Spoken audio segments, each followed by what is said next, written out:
Hello. This evening I wanted to demonstrate another feature of Mesh Central, one that I find pretty useful and handy.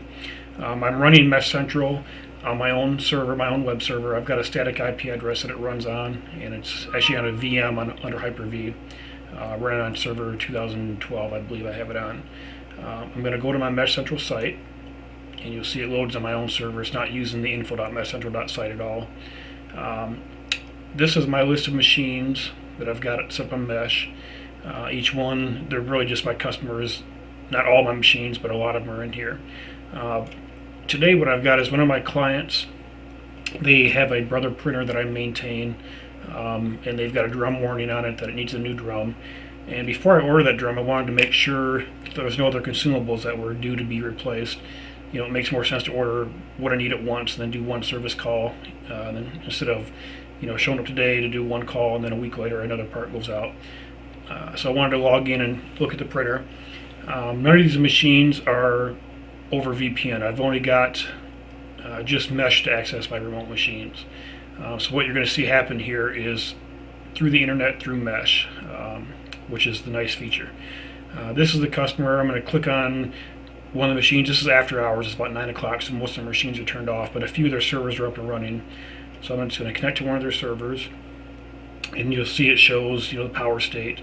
They had an outage, internet outage over these few days. That's why there's a blank there. But anyway, what I'm going to do, the service I want to use is this HTTP direct. It's here at the bottom. What this does, it's going to let me connect using HTTP directly to another device on their network. And I'm going to connect to the web GUI of their printer. And what you see is when I click this, it brings up a dialog box where I type in the address of the printer, and I've already typed this in once.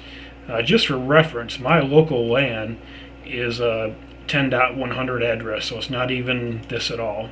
And this printer, it's only local to their network. There's no remote access to it through the internet. So the address I'm going to connect to here is on their LAN. Like I said, there's no VPN or nothing between the two.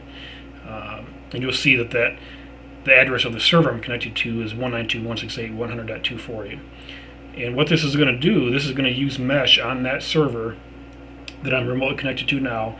It's going to use that server as a relay. So it's going to relay my HTTP request through this server on their site, and then bounce it back to me. And I'll connect to the printer here. This is the right address. We'll connect. And you'll see it open up a new tab in my browser. And this is the printer. This is actually on their network, totally separate from mine. And all I need to do is go to the maintenance information page. And it is a little slower. It's not as fast as it would be if I was there in person, obviously, because it's got to go through the internet, plus it has to go through the Mesh relay. But it'll pop up here. And what I picked there, too, the maintenance report, it takes a little while for the printer to process it. But anyway, and here's what I wanted to see. The drum unit is down to 10%.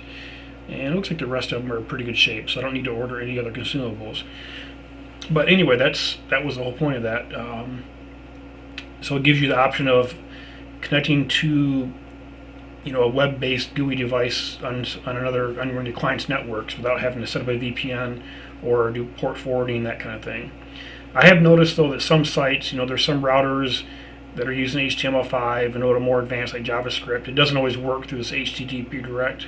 So some devices you can't really access. But for more basic things like JetDirect cards, things like that, it works fine. Anyway, that's one of the features of Mesh that I find very handy. Thank you.